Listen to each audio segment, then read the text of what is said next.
Mahatma Gandhi supposedly once remarked that Western civilization would be a good idea, suggesting that the West was backward and uncivilized. Well, Gandhi was wrong. The West is the best. Why do you think everyone wants to move here? But when they do move here, they bring the worst aspects of their own culture with them and create ghettos, supplanting the original culture. The left then supports and encourages these ghettos because they believe in cultural relativism, this idea that all cultures are equal. Well, they're not.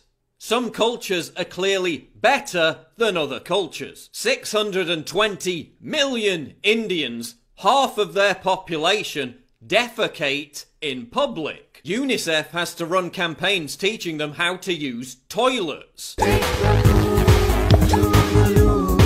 Public defecation causes bacterial infections which lead to childhood malnutrition and death. Indians shitting and pissing in the street is part of their culture. The government also has to put up signs everywhere telling them not to litter, because Indians aren't generally too fussed about cleanliness. That's why India is widely regarded as a shithole. Shitting in public also seems to be popular amongst many of the Muslim migrants now arriving in Europe. Universities and other institutions are also having to teach them how to use toilets properly. Shitting in public is not acceptable. I don't care if it's part of your culture. Shitting in public is bad.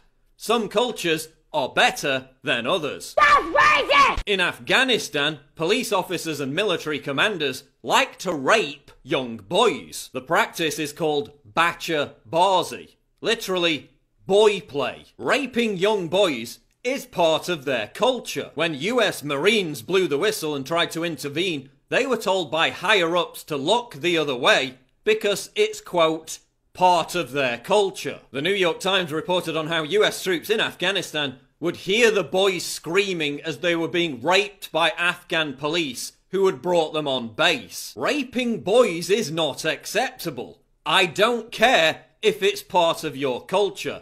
Raping boys is bad. Some cultures are better than others. That's racist! In Israel, Orthodox Jews suck babies' penises. The practice, known as metzitzar pei, involves rabbis performing oral suction circumcisions on 8-day-old babies. They suck the baby's penis to cleanse the wound following circumcision. Sucking babies' penises is part of their culture. The practice has caused 17 cases of infant herpes in New York since the year 2000. Including 2 deaths. Sucking babies' penises is not acceptable. I don't care if it's part of your culture. Sucking babies' penises is bad.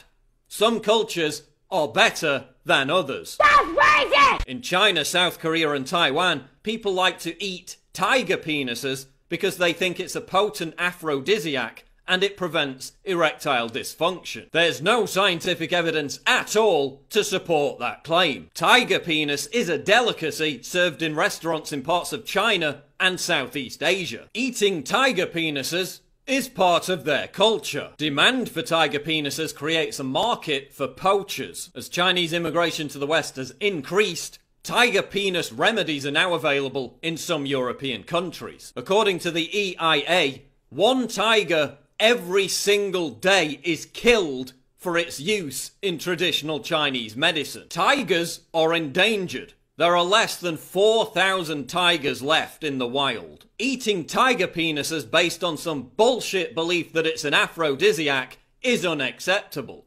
I don't care if it's part of your culture. Eating tiger penises is bad. Some cultures are better than others. That's racist! In sub-Saharan Africa, there are millions of modern-day slaves. In India, there are as many as 14 million slaves. In Mauritania, as many as 20% of the population is enslaved. Slaves! People being bought and sold. People being compelled to perform forced labour under threat of violence. Even at the height of slavery in the West, only 1.4% of white Americans owned slaves. But we're still being lectured about how evil we are, despite the fact that the West was the first to end slavery. Where's the outcry over the 30 million people who are enslaved right now across the world? But I guess just owning slaves is part of their culture, right? Slavery is unacceptable. I don't care if it's part of your culture. Slavery is bad. I'm proud to say that it was the West that ended slavery virtually everywhere else, but it still persists in some parts of Africa and India. Some cultures are better than others. That's racist! Listen, I'm not saying there aren't good things that we can take from other cultures. And I know that Western culture isn't perfect, but it's the best we've got. In terms of individual freedom, economic prosperity, intellectual advancement, technological progress, the arts and medicine, the West provided the blueprint for the ascent of humanity. The West is also the most tolerant place in the world towards other cultures and invites them with open arms, even at the risk of obliterating itself. So why are we constantly browbeaten into being ashamed of the West? I'm not ashamed of democracy. I'm not ashamed of the Renaissance. I'm not ashamed of the Enlightenment. I'm not ashamed of how the West ended slavery. I'm not ashamed of coming from the most tolerant place on the planet. Look at the fruits of Western civilization. An increase in health, wealth, comfort, freedom, and life expectancy unparalleled in human history. That's why we shouldn't be ashamed to defend Western civilization against cultural relativism. We shouldn't be bullied into sacrificing our own culture and allowing it to be supplanted by inferior cultures in the name of political correctness. The West is the best, but it's only going to remain that way if we safeguard what made it great in the first place.